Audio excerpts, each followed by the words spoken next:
Ok, continuando. Resulta que nosotros vamos a ver acá también algunos resultados a modo de demostraciones. Es muy importante que empecemos viendo demostraciones porque sí se evalúan a nivel de tareas y a nivel de quizzes. Dice lo siguiente, chicos. Dice, demuestre que si A está contenido en B y B está contenido en C, entonces se tiene que A está contenido en C. Recuerden que contenido es lo mismo que sea subconjunto, ¿verdad? Es decir, que si A es subconjunto de B, B es subconjunto de C, entonces necesariamente A debe ser subconjunto ¿de quién? De C. Ok, veámoslo acá.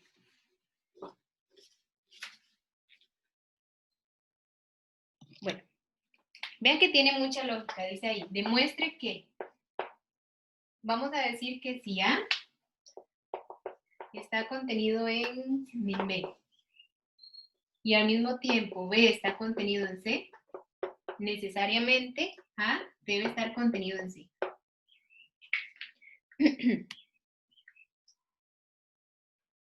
Ok, esta es la demostración. Ok, dice. Chicos, vean, cuando ustedes tienen una demostración, y es muy importante recordarlo, yo sé que tal vez lo han visto por ahí, resulta que las demostraciones con teoremas o con cualquier tipo de ejercicio, ¿verdad? Tiene como una estructura básica que hay que respetar. Ok, demuestre que si pasa esto, entonces esto. Cuando yo le separo la demostración en dos partes y hay un implica, este implica me va a decir qué tengo que demostrar. Entonces, demostremos que si esto sucede, esto es verdadero. Esto es lo que hay que mostrar, ¿verdad? Esto sería entonces a lo que hay que llegar. Pero resulta que esto que está antes del implica es lo que nosotros vamos a llamar nuestra hipótesis de demostración.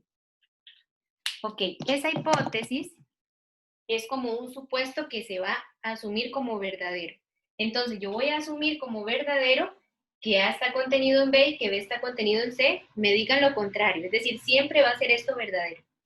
Y con respecto a esto que me dicen, voy a demostrar esto de acá. ¿Está bien? Entonces, vean cómo lo hacemos, chicos. Como esto es lo que yo tengo que demostrar que A es subconjunto de C. Recordemos una cosa. Un conjunto es subconjunto de otro siempre y cuando todo elemento del primero esté contenido ¿en dónde? En el segundo. Es decir, que para mostrar que A es subconjunto de C, basta con que yo me dé un elemento en A y demuestre que si el elemento está en A, también está ¿en dónde? En C. Ok, vamos a hacerlo de esa manera. Ok. Tiene que X pertenece a A. Me voy a dar un elemento en A. Si yo me doy un elemento en A y demuestro que también está en C, con eso ya puedo decir que A es subconjunto de C, porque es la definición de subconjunto. Entonces, ¿qué pasa si X pertenece a A? ¿Cuál es nuestra hipótesis? Como A es subconjunto de B, si en este caso X está en A, también debería estar ¿en dónde? Debería estar en B, muy bien. Entonces, X pertenece a B. ¿Por qué? Porque A está contenido en B. Muy bien. Pero si X está en A y X está en B, ¿qué más me dice la hipótesis? Que B es subconjunto de C. Entonces, si X está en B, ¿qué podríamos decir además?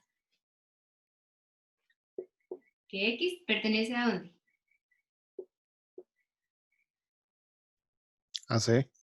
Bien, X pertenece a C. ¿Por qué? Porque por hipótesis tenemos que B es subconjunto de C. Entonces, si X está en B, también va a estar en C.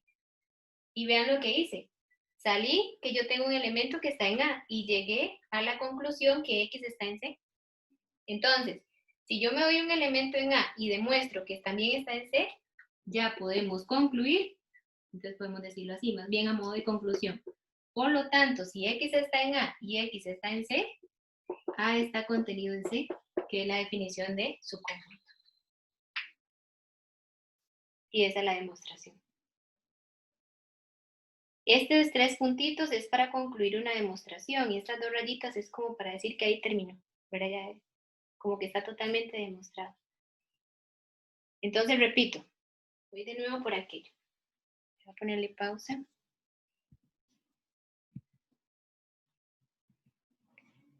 Muy bien, vamos a demostrar la segunda, chicos, dice. Estamos en estos ejercicios de acá, ¿verdad? Dice, demuestre que, en la segunda, ¿verdad? Demuestre que si A está contenido en B, sí y solamente sí, el conjunto potencia de A está contenido en el conjunto potencia de B. Aquí más bien sería, yo quitaría este que, ¿verdad? Pero no importa, dejémoslo así. Ok, en sí, ¿qué es la demostración? La demostración tiene un doble implica y esas son un poquito más delicadas, pero son importantes de ir analizando. Hay que mostrar que si A es subconjunto de B, esto sucede si y solamente si potencia de A está contenido en potencia de B. Es decir, cuando hay un doble implica, chicos, voy a colocarlo aquí. Cuando hay un doble implica, hay que demostrar ambas direcciones. Vean cómo lo voy a hacer. Voy a dividirlo acá. Ok, resulta que cuando hay un doble implica, hay que mostrar la dirección izquierda-derecha y derecha-izquierda. Entonces, ¿qué quiere decir esto? Que si yo voy a demostrar de aquí para allá primero, lo que me está diciendo es que tome la primera parte como verdadera y demuestre la segunda. Y el recíproco más bien es, tome la segunda parte verdadera y demuestre la primera. Así es como se demuestra un doble implica. Ahora sí, voy a hacerlo por partes. Si lo hago en esta dirección, nuestra hipótesis es que A es subconjunto de B. ¿Y qué es lo que hay que mostrar? Tenemos que mostrar que potencia de A está contenido en potencia de B. ¿Okay? Vamos a hacerlo en esa dirección. Vamos a suponer que A está contenido en B y tenemos que llegar a mostrar que la potencia de A está contenido en conjunto potencia de B. Ok, chicos, estas son abreviaturas que yo uso para poder decir que esto es lo que tenemos que mostrar. Hay que mostrar esta parte. Como yo sé que tengo que demostrar esta parte de acá, ¿cómo se demuestra que este conjunto es subconjunto de este, chicos? Es la misma definición que usé anteriormente. Un conjunto es subconjunto de otro. Si todos los elementos están en... Si todos los elementos de partes de A están en partes de B. Muy bien, y ahora sí. ¿Cómo son los elementos de partes de A? ¿Qué eran? Son conjuntos. Muy bien, entonces, me voy a dar un conjunto X, un subconjunto X, ¿verdad? Que pertenece a quién? A potencia de A. Bueno, que es un subconjunto de potencia de A. ¿Está bien? O pueden darse lo que también pertenece, porque viene siendo como elementos, no hay problema. Ahora sí, me lo doy como subconjunto porque recuerden que potencia de A lo único que tiene son subconjuntos, ¿verdad?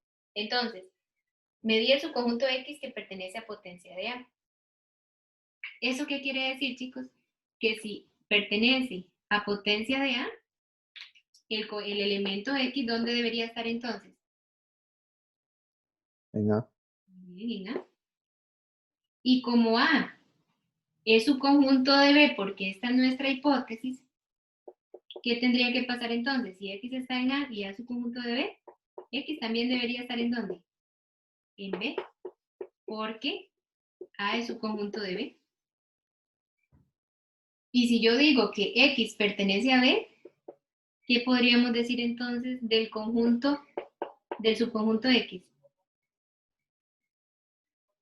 Que pertenece a partes de B. Bien. Y ya con eso yo demostré que si me doy un elemento en partes de A, también está en ¿dónde? En conjunto potencia de B. Entonces, ¿qué podríamos decir eso? Por lo tanto, potencia de A está contenido en potencia de B y ya demostramos la primera parte. Está bien. Ahora hagámoslo en la otra dirección, en el otro implica. En el otro implica es suponga esto verdadero y demuestre esto. Entonces, nuestra hipótesis ahora sería que potencia de A es subconjunto de potencia de B. Y tenemos que mostrar que A es su conjunto de B. ¿Ven cómo cambia la implicación? Como tenemos que mostrar esto, de aquí es donde tengo que salir, chicos. Vean, eso les cuesta mucho, y no solamente a ustedes, sino por experiencia en los cursos a veces se les olvida. Cuando algo hay que mostrarlo, de ahí donde tenemos que salir. Y la hipótesis se usa en el proceso de demostración. Ok. Voy a mostrar que A es su conjunto de B. ¿Cómo se muestra esto? Me voy a dar un elemento X que pertenece a A.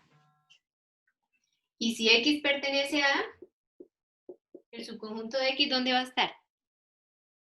Partes de A. Bien, en partes de A. Pero si está en partes de A y partes de A es subconjunto de partes de B, debería estar también entonces en partes de B. Muy bien, ¿por qué? Porque partes de A es subconjunto de partes de B. ¿Y qué pasa ahora? Si el subconjunto de X está en partes de B, entonces, ¿X dónde debería estar? En B. Bien, muy bien. Y si X está en A y concluyo que está en B, ¿eso qué quiere decir? Que A es un conjunto de B. Entonces, ya demostré que si esto pasa, ¿verdad? Que si esto es verdadero, esto sucede y al revés. Entonces, cuando yo demostré el doble implica, ya podemos concluir la demostración final. Por lo tanto, A es subconjunto de B, sí y solamente sí, potencia de A está contenido en potencia de B. Listo. Sí, solamente sí. A veces las demostraciones, chicos, cuando es un sí, solo sí, se puede leer al revés, pero eso es muy delicado, hay que tener mucho ojo a la hora de irlo demostrando. Cuando ustedes adquieren la experiencia lo van haciendo, ¿verdad? Pero por ahora sí necesito que vayan haciendo lo doble implica, porque a veces son demostraciones totalmente diferentes a como puede ser que una devolverse de la otra, ¿verdad? Eso va a depender mucho del ejercicio que vayamos a resolver. Y no hay una teoría que me diga que siempre se hace de esta manera, las demostraciones todas son diferentes, pero yo les voy a ir dando como ejemplos de cuando hay un solo implica, un doble implica, cuando hay un contenido y cuando mezclamos todos los indicadores matemáticos, si fuera el caso.